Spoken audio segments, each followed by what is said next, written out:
Marcus Garvey words come to pass.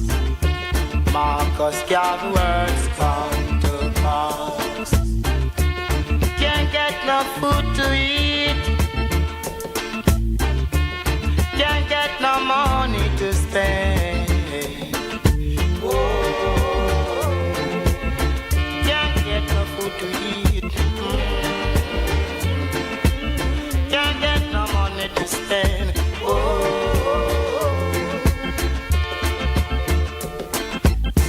Come, little one, oh, let me do what I can for you.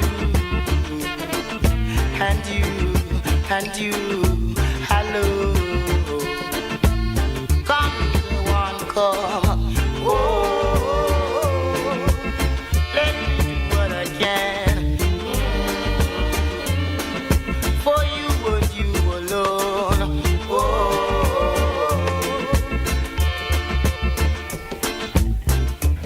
you know the right hand do it night shall be spanked with many stripes, weeping and wailing and mourning. You got yourself to blame. I tell you, the right.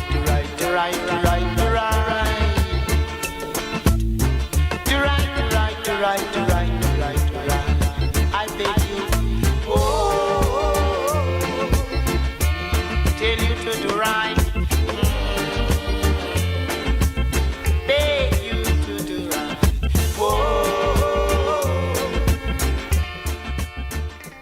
Marcus Garvey word say, brothers and sisters, burn it up.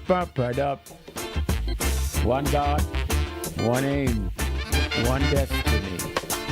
Chance has never yet satisfied the hopes of a suffering people.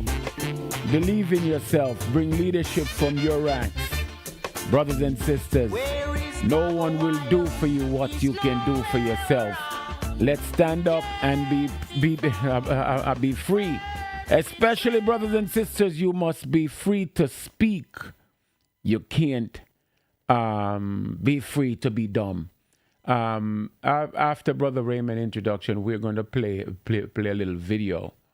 Basically, freedom to speak. But on Timothy Weir, you know, he's on his way back home. You know, he chose to speak up earlier this year, and this year cost him. It cost him because he could have shut up like the coach wanted him to shut up, or he could have speak up like he did. But remember, it's as embarrassing that even in this day and age, people would want to control us. That's why we need self-reliance, because what they hold over our heads, be it the entertainers, be it the athletes, be it people working in 9-to-5 jobs, they can't speak up, because if they speak up, they're going to lose their job. They're going to lose their livelihood. Yes, brothers and sisters. Brother Raymond Dugue, it's always a pleasure to see you, brother. Good evening. How are you? Greetings, President General. Can you see and hear me loud and clear? Loud and clear. Okay, good.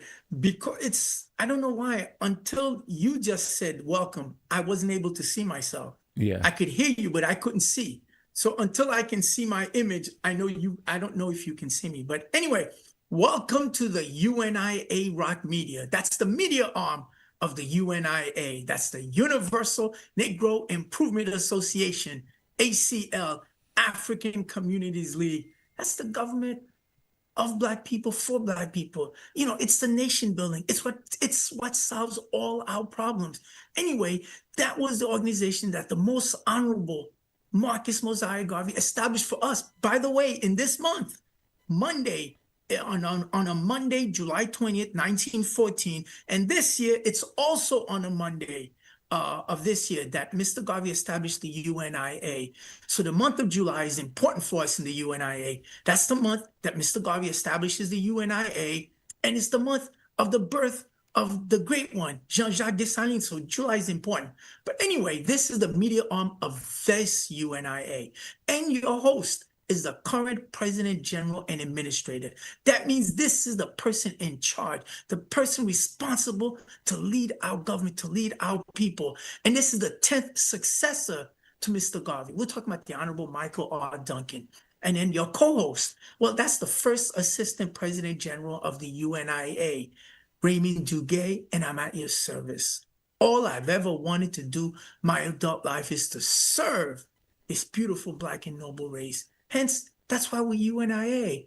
And you know what? When you become a part of UNIA, it can never leave you. So that's what we're about. And we're getting ready for our convention. Okay, PG, today is Tuesday, July 7th, 6266 or 2026. Last night, while we were watching, while we're doing our show, I think you had informed us the score. Talk to me about that. And also, you know, I have to say this, PG. You know, one of the reasons I was addicted to Georgetown basketball, because growing up, this is even before Patrick Ewing came on the campus. You know, one Saturday morning, I put on, it was in those days, Channel 9, and they were showing Big East basketball. I see a team, all Black, with a Black coach. So I said, oh, I didn't even know much about college basketball. It's because of that I started following Georgetown. And so when Patrick Ewing got on the campus, man, Patrick Ewing was the man. That was our guy. Anyway, so I became really addicted following Georgetown basketball, all of those things.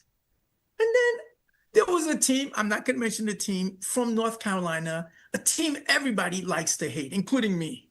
I hate it. I was always rooting against that team. I would put on the television to watch and root against them. And then one day I said to myself, this is not smart. I'm not even rooting for anybody. I'm just going against somebody. So I said, you know what? And then what also happened? Georgetown basketball deteriorated. I mean, that was the truth. Once they went down, I think Alonzo Mourning was the last one. Dikembe Mutombo came in, but it was on its last leg. And I kind of lost all interest. Anyway, what's my point? There's a team from South America that I know all real Black nationalists hate the team, the blue and white team. And every time, I don't follow their games, but I can't tell you, I always root against them. PG, what happened the other day? Well, talk to me about the US and Belgium, and then talk to me about that South American team, the most racist, hostile place to Black people on the planet. Go ahead. Please inform me. Yes, I'm going to play this quick video, and it's going to lead into the US game last night. Prezi, please go ahead and play the video for me.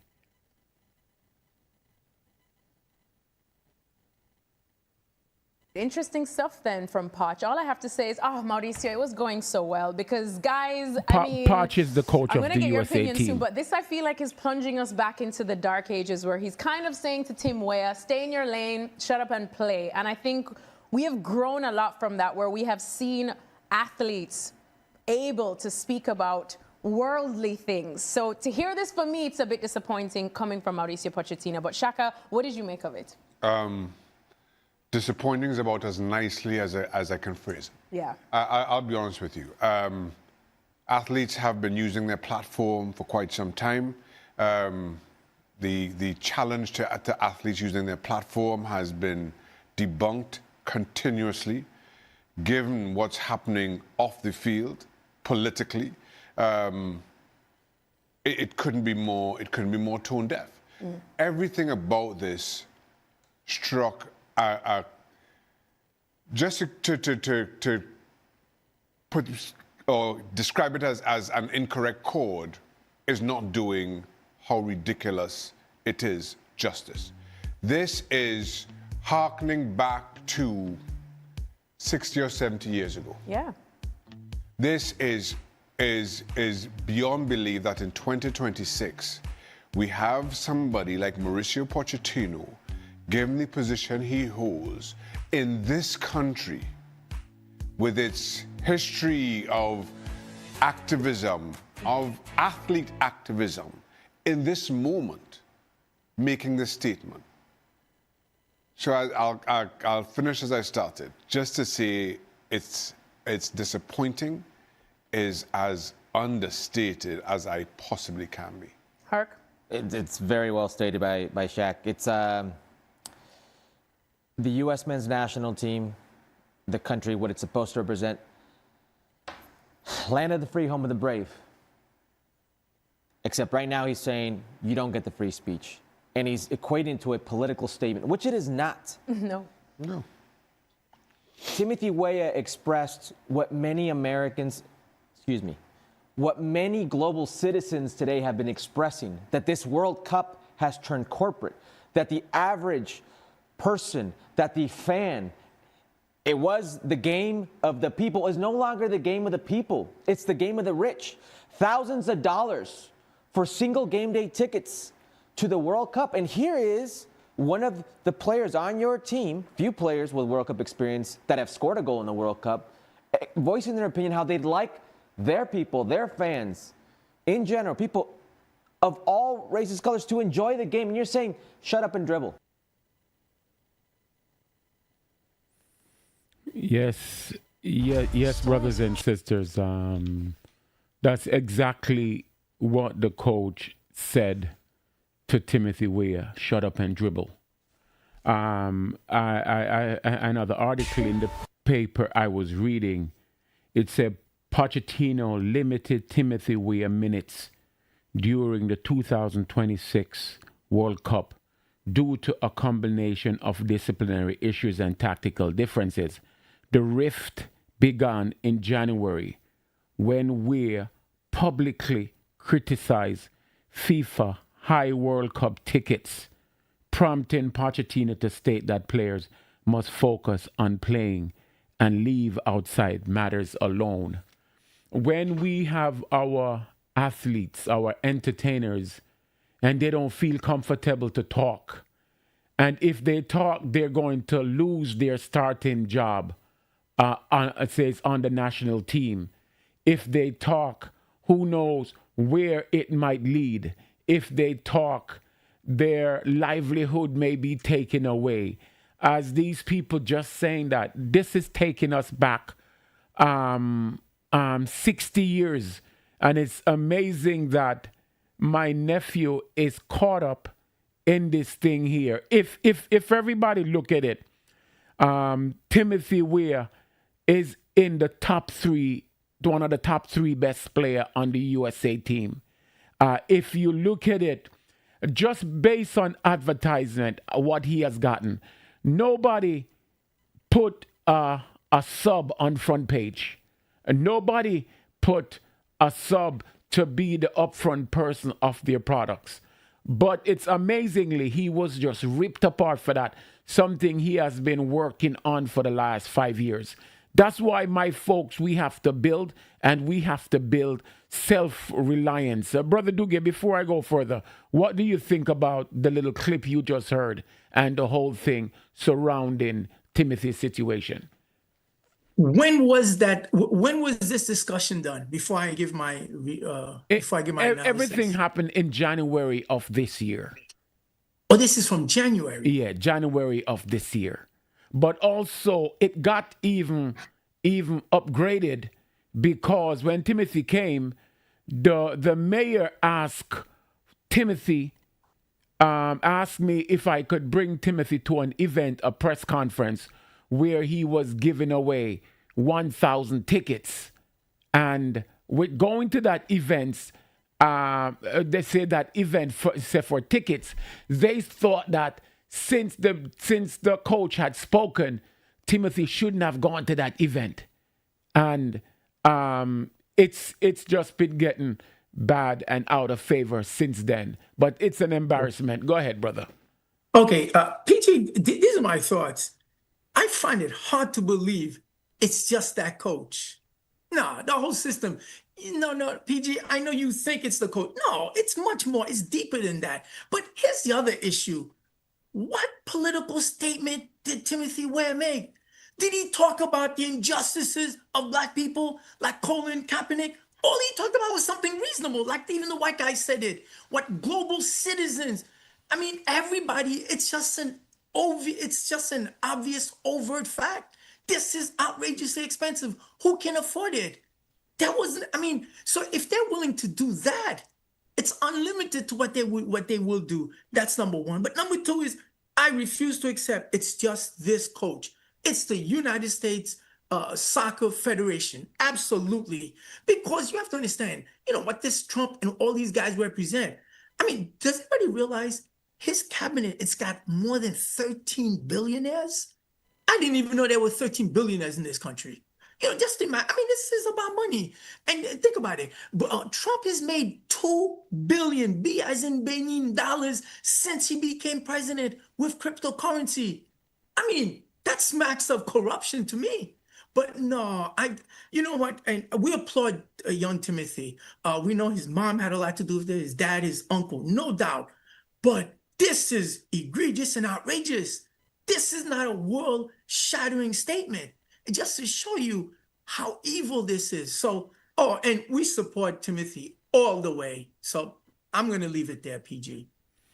So, brothers and sisters, and these are some of the reasons why we have to get ourselves together as a people, because our people must be able to speak up truth to power wherever we are, be it in the Caribbean islands, be it here in these United States, be it in Africa. If our people can't speak up for what's right, but see, he wasn't even making a racial statement. He's just advocating for poor people who can't afford it and should be able to go to these places if they so desire. So for me, knowing this, the last 4 weeks and had to be going through this, it has been very difficult. And for him as a starting player to be removed from the starting team. And PG, it's not just being removed, he's been dehumanized. Yes, they said because that's the objective, to embarrass him. Embarrass him. Exactly. So this is basically what happened, because not only that was he removed from the starting 11, each team has 5 subs they can make. And two of the games, Timothy wasn't even in those 5 subs. So 2 of the game, he didn't even get a chance to play 1 minute. You have to be highly strong when you know you're supposed to start and you're supposed to be playing close to 90 minutes. And this is done to you because of a ticket pricing situation. Absolutely. No. And brothers and sisters, this is how they break us down. I mean, thank God that Timothy comes from a strong family and himself is a strong African young man. But this is outrageous. But as President General reminds us, how can you get justice from an unjust system? We really have to build it ourselves. And you see the manpower, all of those Africans participating in all those teams. This is amazing. And I think one time I was speaking with the former First Lady of the Republic of Liberia, and she said, Africa did win the World Cup. I think she was talking about what was the last year that France won the World Cup, PG? 2018. 2018. So it was right after that we were speaking, and the First Lady said, Africa did win the World Cup. If you look at France and you look at all the other teams, we just have to come together and do it. Yeah. Submitted, PG. Yes. So brothers and sisters, we have to know and we have to look at these things.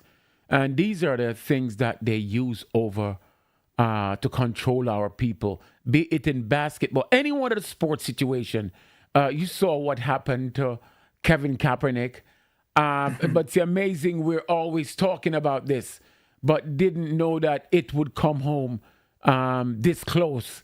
But right. A couple of weeks ago, while we kind of realized that this was the situation and why this was happening, I told you Brother Duguay, after one of the game, they had a team barbecue where the families can go and sit down and meet with all the players, and you know, we went there, and Clara, we knew exactly what was happening. So Clara, being the mother that she is, you know, I could see how she was feeling, and she was hurt. And she went to Timothy, you know, and her exact words to Timothy was that, Timothy, maybe, but say, you know, don't speak so much about these things, because it's not only this, but you remember when Timothy went to the White House? No, I don't even know. When did he go to the White House? About a year and a half ago. Oh, okay. And when he went to the White House, who was president then? Was Trump already president? Trump. Okay. They had told, but it was Juventus that came to visit the White House, visit Trump, and St. Timothy was there. Because some people are telling that this may be a part of this, why this is being done to Timothy. So you have to realize that Timothy went to the White House. They told Trump that there were 2 Americans on the team. The whole team was standing behind Trump. And then when Trump was getting ready to shake the hands of the 2 Americans, he turned to the left to 2 white players. And they had to tell him, no. These are the players to your right. Timothy and McKinney, 2 black players. So then the journalists were making a lot of fun of it. So they asked Timothy about the whole situation.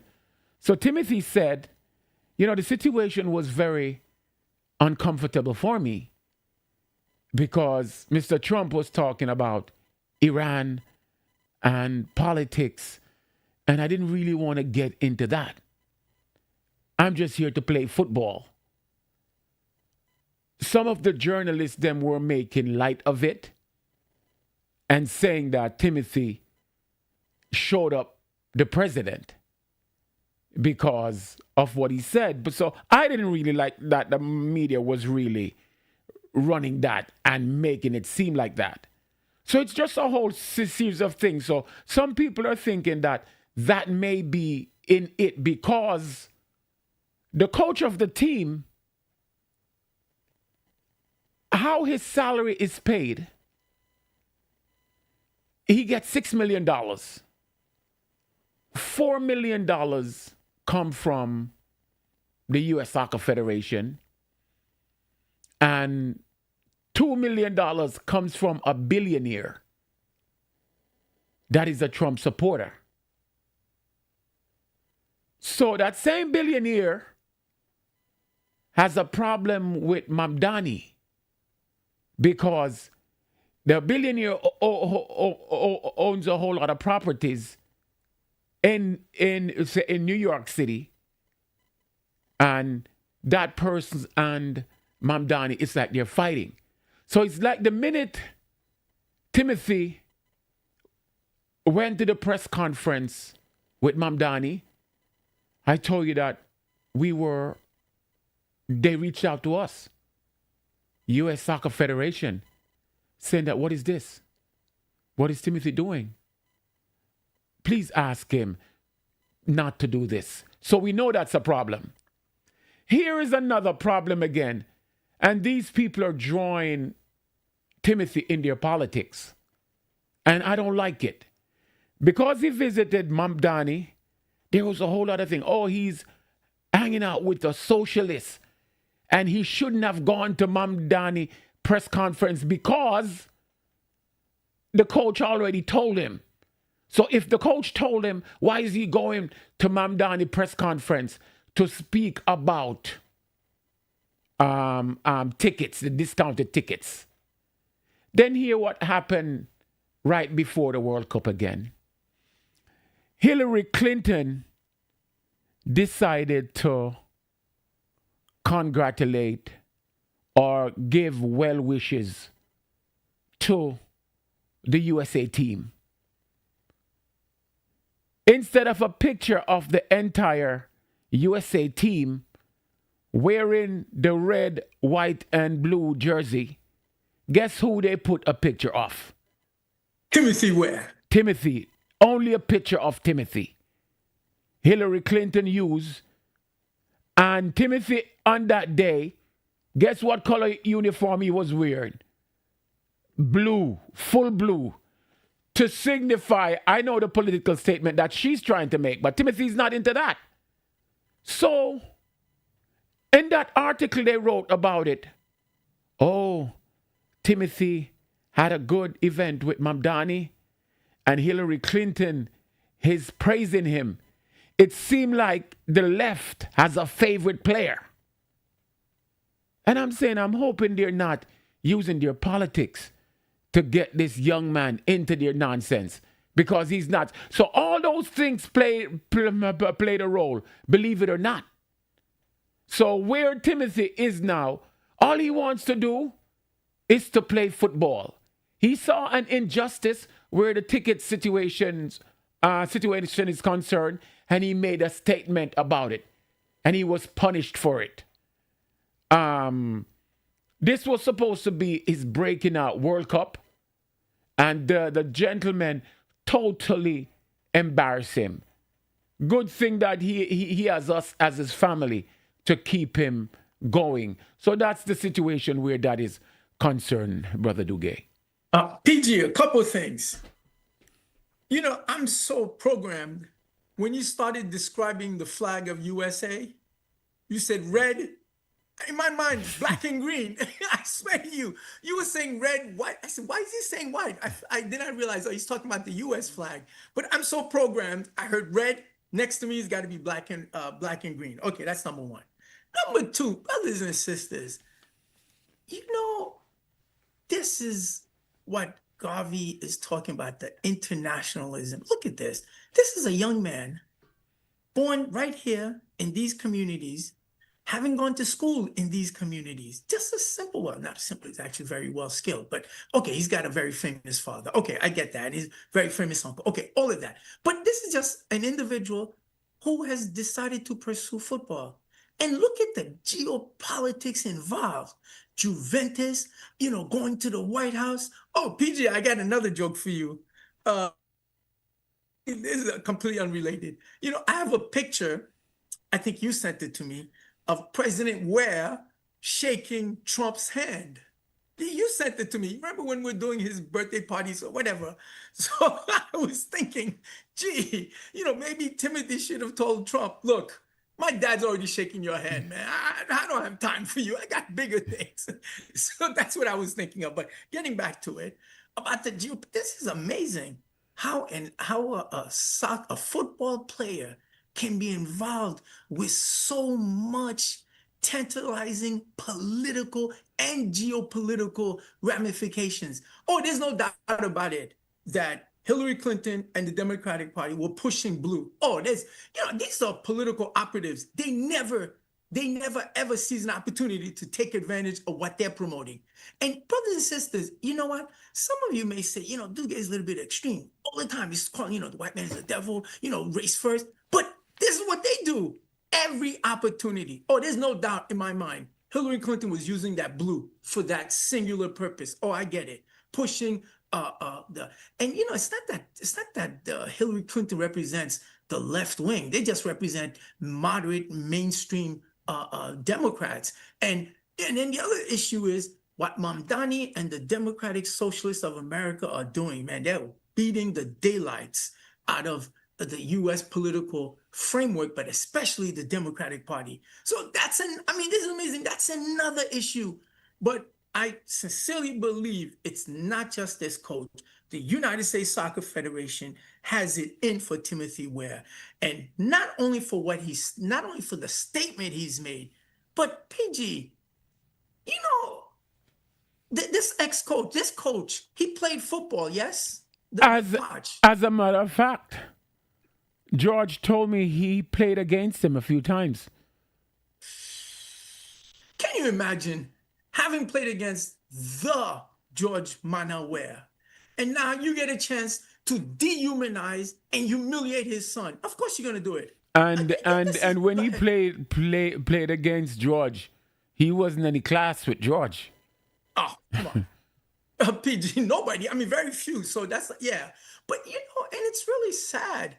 But the bottom line is we need to make our own. And the longer we take to build it, the more suffering that we have to go through. And brothers and sisters, I know you're looking at it as just a football player playing football, but it's bigger than that. This is race first. All that $7 billion net profit that's going to come to FIFA, you know it's not coming into our hands. You already know that.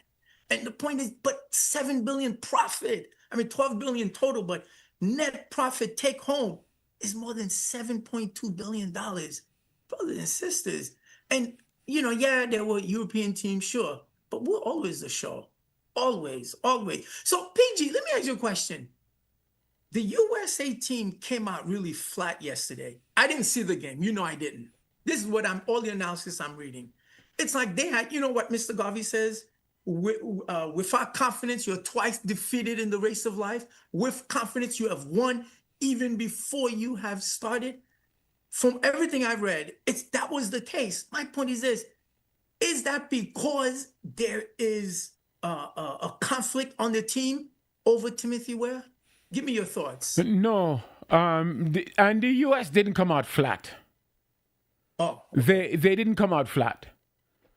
FIFA gave the USA and Argentina the two easiest groups to play in. The groups that they're not going to have any competition whatsoever. So the US played the first game, and when they won the first game, they won the game 4-1 against Paraguay. Paraguay was a disgrace. Paraguay could not play. They did not play. They beat Paraguay. Then they played Australia. That is not good. And they beat Australia. So the USA thinking, oh, we are great. We can win the World Cup. No. You were playing teams that were much lower than you in the ranking. Meaning these teams were not just as good. You were just given a path to get to the round of 16 because you're the host. So what happened now? I know once the US meets an average team, we would really see how good they are. And they played Belgium yesterday, and Belgium took them to school. You have to realize that when you're playing with an inferior team, you can look like the greatest. But now you're playing at a team that is faster than you, quicker than you, smarter than you. Now you can't survive. So it's not that you were just so great in those first 2-3 games. It's that the competition you had, the competition was very low. And the minute they met a team, an average good team, because Belgium is not one of the top tier teams. As soon as they met an average team, they fell apart. So people are wondering, oh, what happened? No. They were just given an easy path, and they won it easily. And now they face a team that was a good team, because the 3 teams the U.S. played before, they were ranked much lower than the USA. This country last night, Belgium, was the first team they played that's ranked higher than them. So if the USA wanted to prove that they're at least halfway good, they should have been able to beat Belgium. Because if you cannot beat Belgium, you cannot beat Spain. You cannot beat France. You cannot beat England if you can't beat Belgium. Okay. Okay. That's so okay. Now talk to me about the Egypt game. Egypt was leading 2-0. Playing the game. They had it. They were leading 2-0. The referee took away a goal from Egypt. They would have had three goals. You saw the game, yes? Yes, I saw the game. They took away a goal from them, and I don't think they should have taken away that goal. And after they score, Argentina went to the ref and complained. Now the ref went to look at the VAR. But that kind of play that happened roughly 90 yards away from the opponent goal where you scored, you shouldn't go back on the VAR looking at a play that happened 90 yards away to see if a foul happened. And on account of that, he took away the goal from Egypt. Now, a similar situation happened where when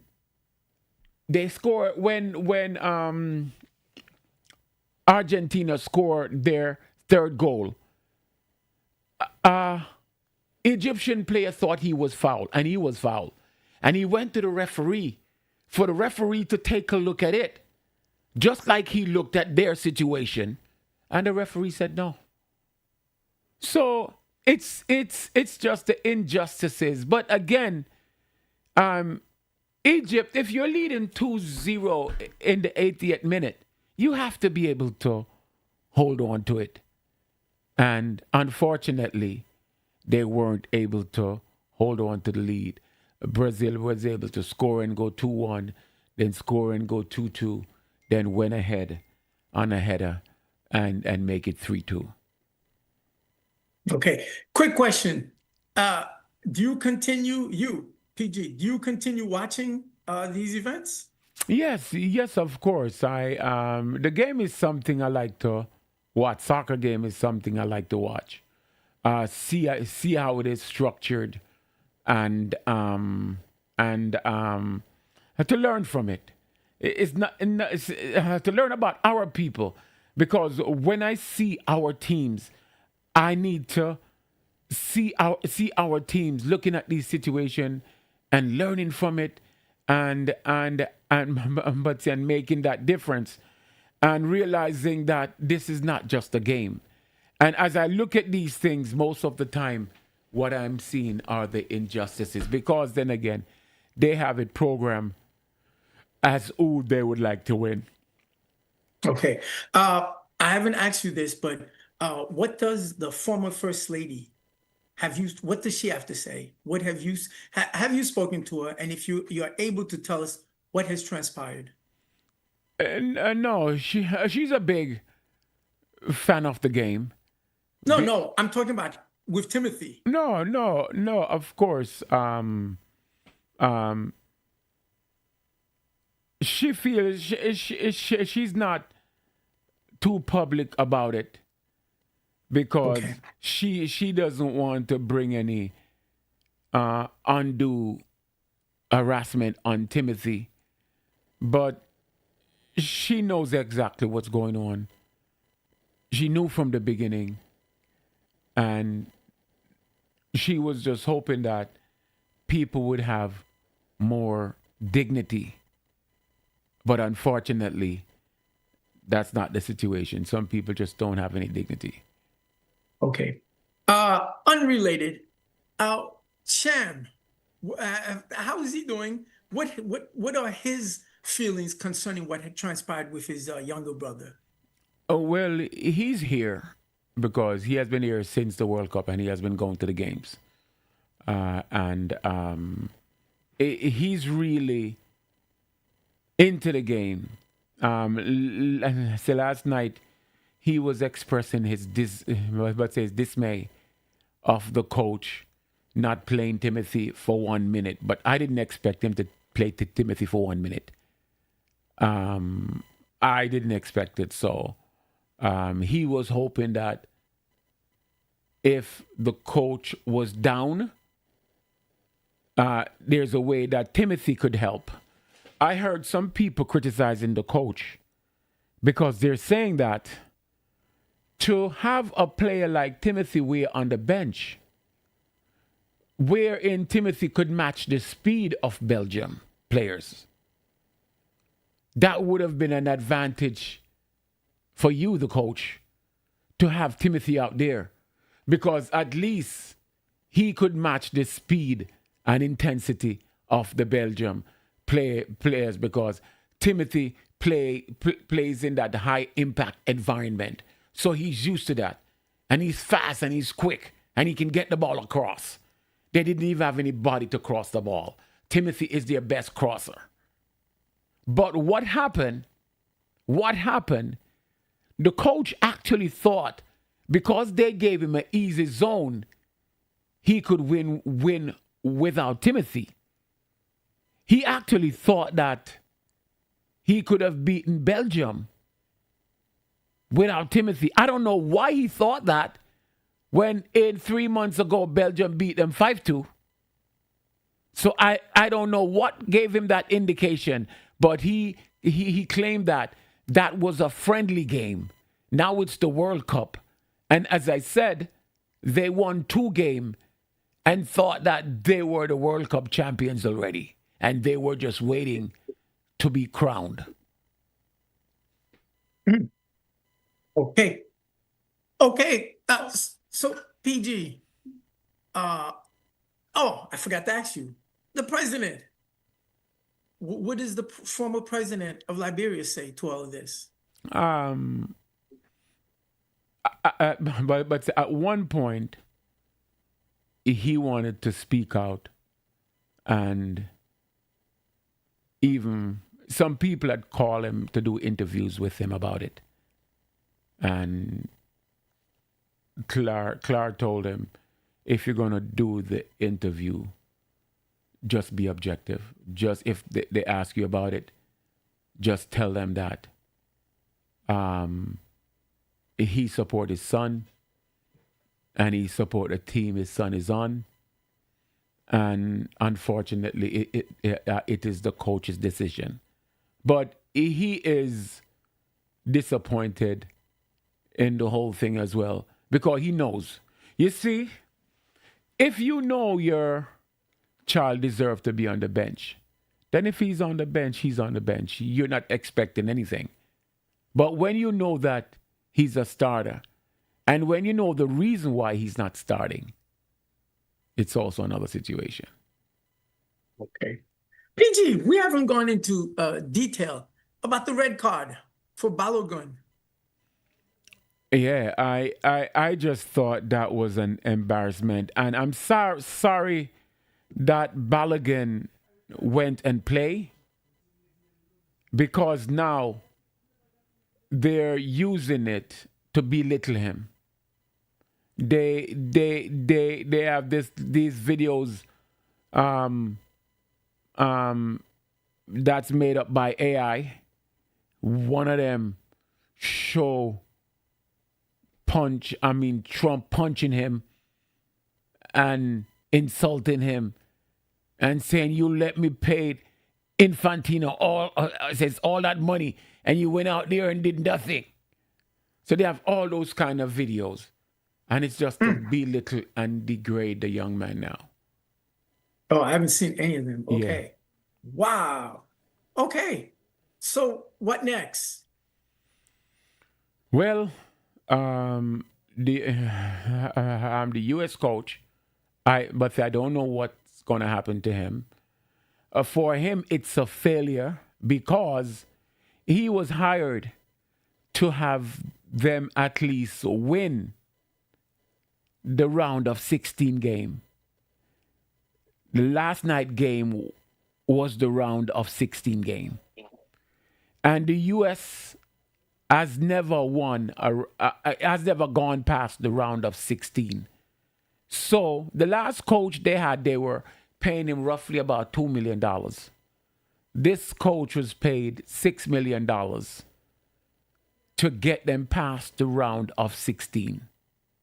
But he played 2 games and thought he was making people think that he was a genius.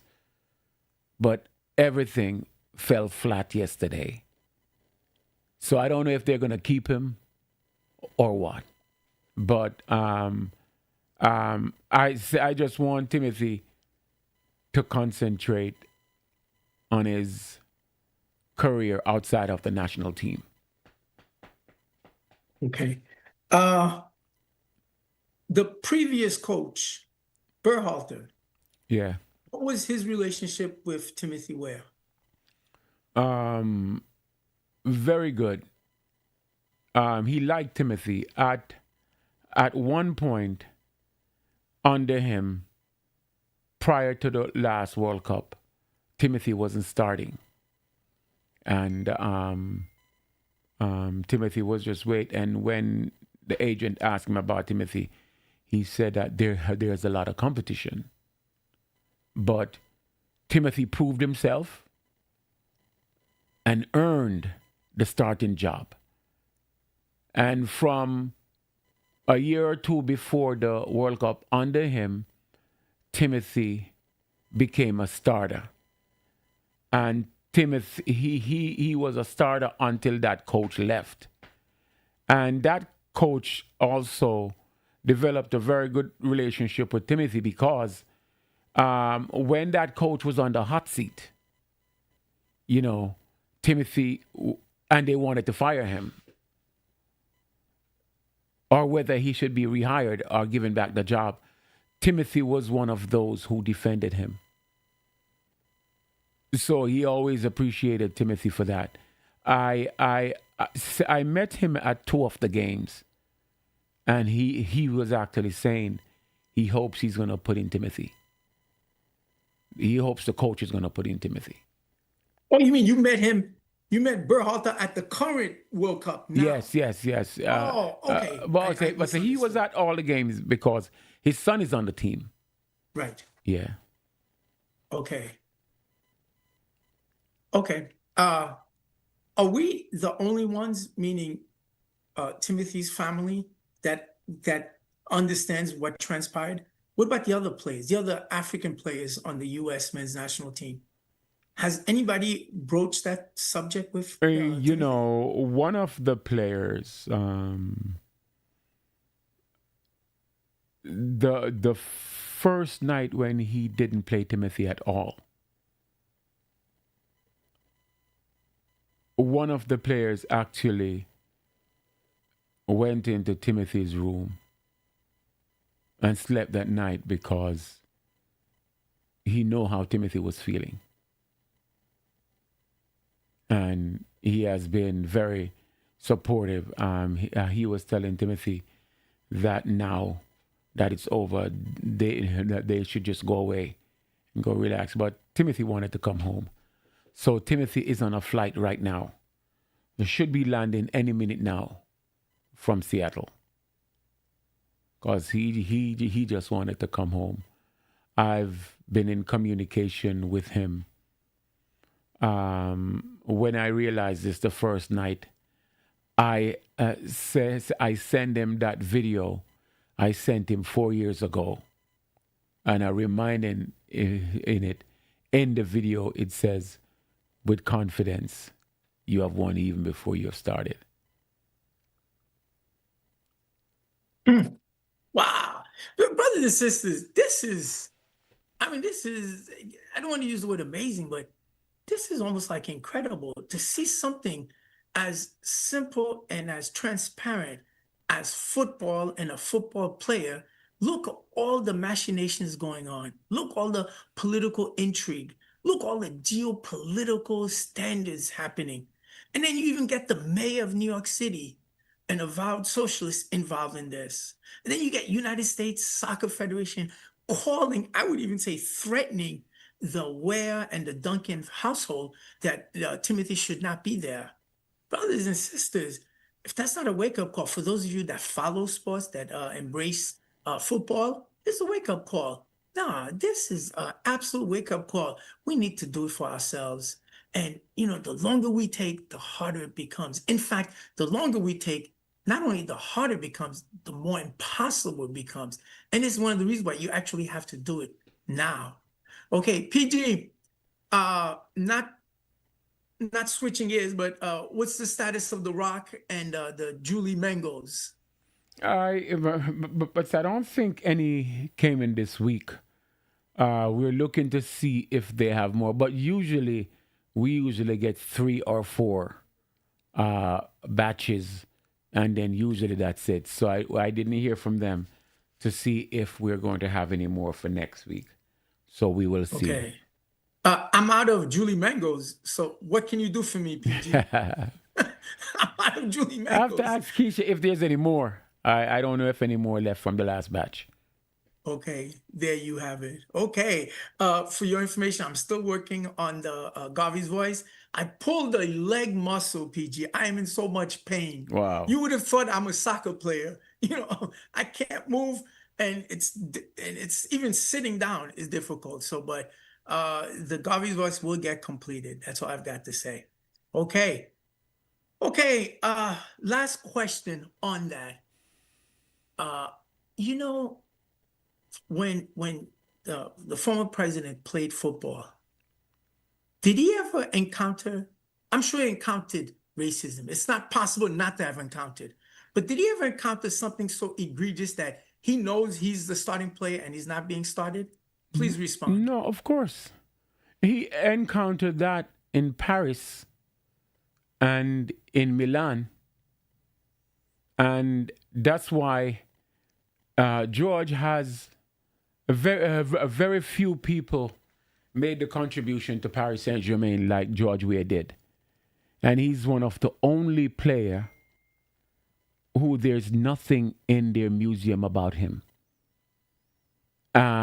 He was in position where even though the club wanted him, the coaches didn't want him. The coaches just didn't want him because they really wanted George. Also, George, when George went to Milan, the coach who was there when he got there, Fabio Capella, he had just revered George because Milan was trying to beat Juventus for years and couldn't beat them. And when George came on the scene, George became a hero. George became a hero in Milan instantly because he was able to score against Juventus and beat them. So he was revered by everybody. But here what happened after a while. I'm sure you must have heard about Berlusconi. Berlusconi is a rich Italian. He was running for a government office in Milan at one point. And they loved George. They had revered George because, as I said, George came there and won a title.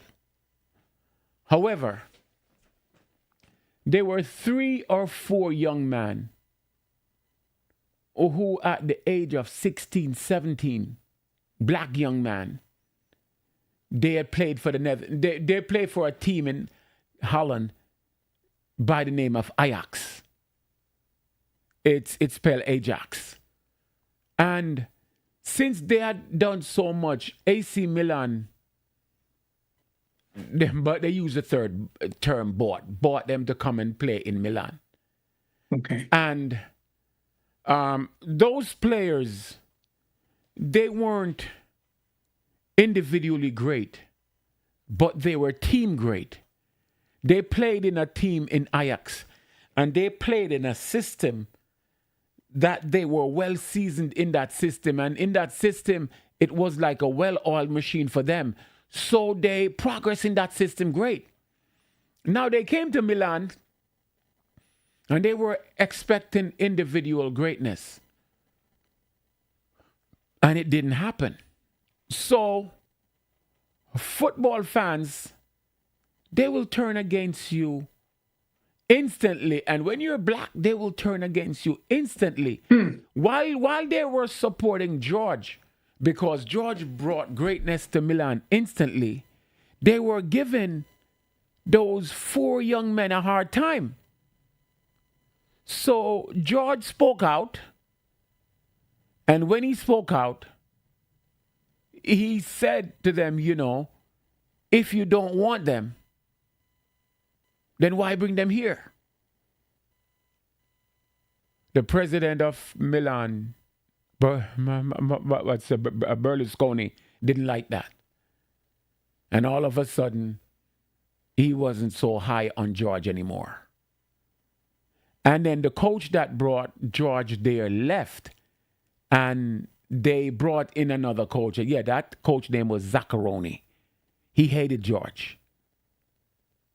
He hated George. So George just ended up leaving because he didn't want to play George.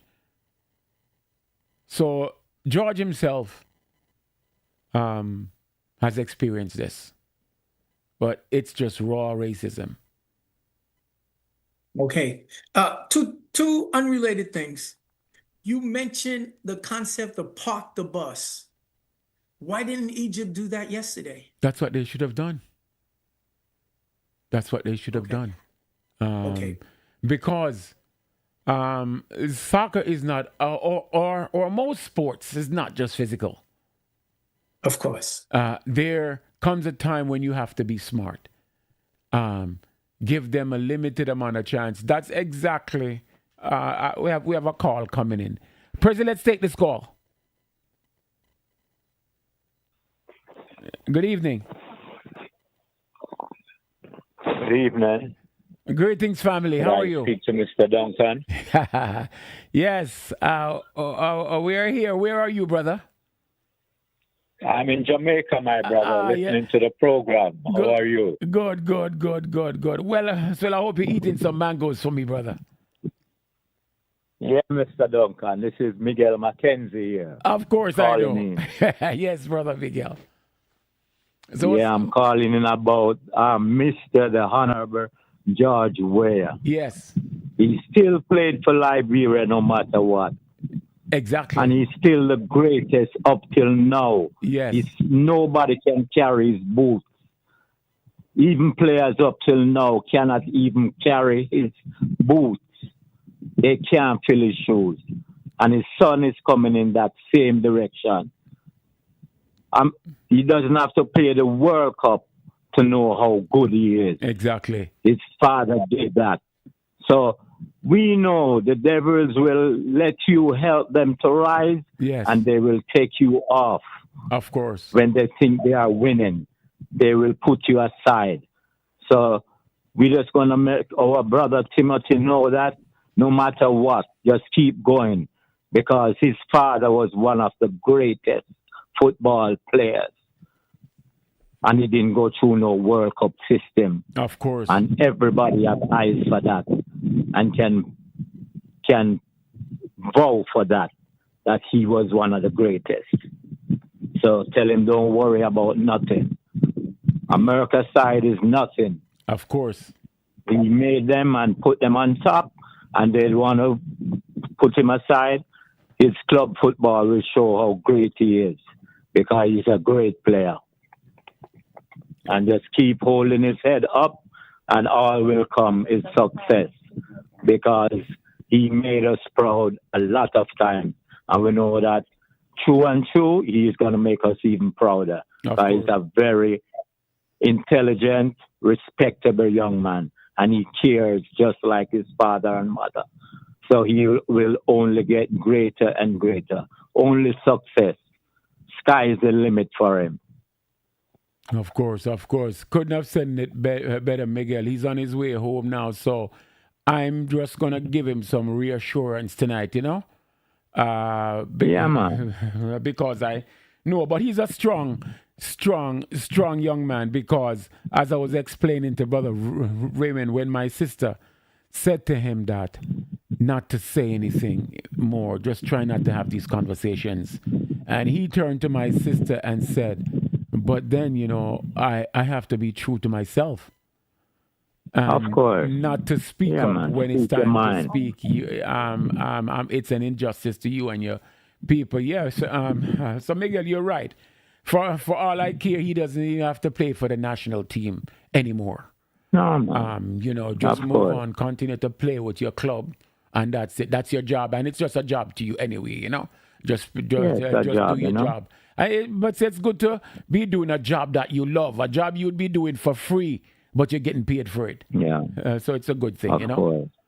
But but you're And the definitely world on point, is Miguel. behind him. Exactly. Because they know he's a great player. Yes. So that's the key. You know? A good king is never honored in his own country. Of course. And of we know that. Yeah, so that's why we choose to speak about the topic tonight. And I even have a little video here that I'm going to send out to people because people need to know, you know? And Definitely. And Definitely, my what brother. caused this. And we just take it there from there. So how's Sister Jen? She's here. We're here. Good night, everyone. Sister Jen, well, go on. But you don't just abandon the President General like that, eh? No, man. We know come in. But know that you are both missing because you have a presence here but among us. It's family, you know, and when families are away for a long time, sometimes you miss them. But we're looking forward to seeing both of you very soon. We miss you all, but we're still doing the work and listening in. Of course. And keep up on what's going on. We'll be there shortly. Yeah, man. I appreciate love that.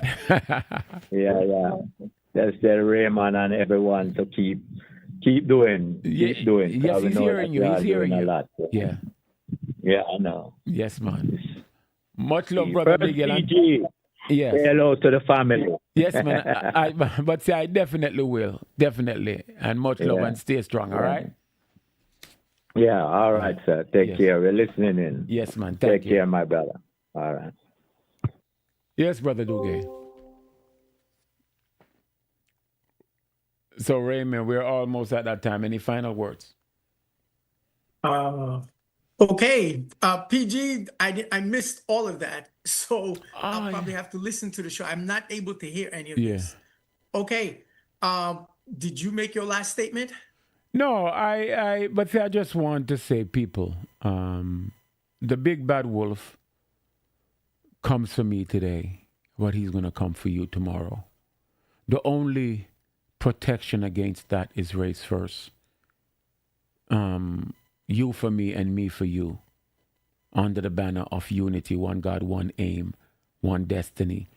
Brothers and sisters, join our ranks that we can protect each other. One God, one aim, one destiny. Yes, Brother Dugue.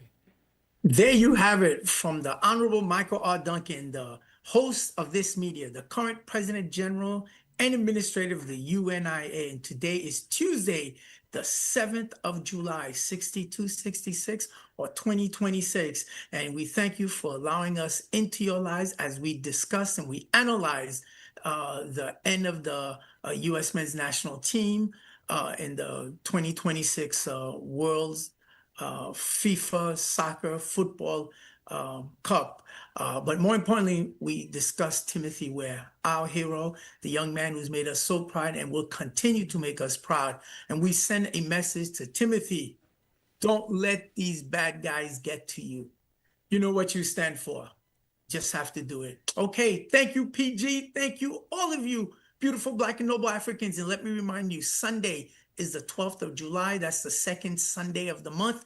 That means the People's Republic of Brooklyn UNIA division is meeting at Restoration Plaza, 5 p.m., 1368 Fulton Street. Please raise your beautiful Black right noble fist and repeat after me. Africa. Africa. For the Africans. For the Africans. Those at home. Those at home. And those abroad. And those abroad. Okay, one God. One God. One aim. One aim. And one destiny. One destiny. race first. Race first. Long live Africa. Long live the most honorable Marcus Mosiah Garvey. Long live the honorable Michael R. Duncan. Long live the undaunted one, the honorable Carlos A. Cooks, and long live the general, the honorable Jean-Jacques Dessalines. Timothy, stay strong. We love you. Race first. Race first. The community-focused show is brought to you by Jamaica Breeze.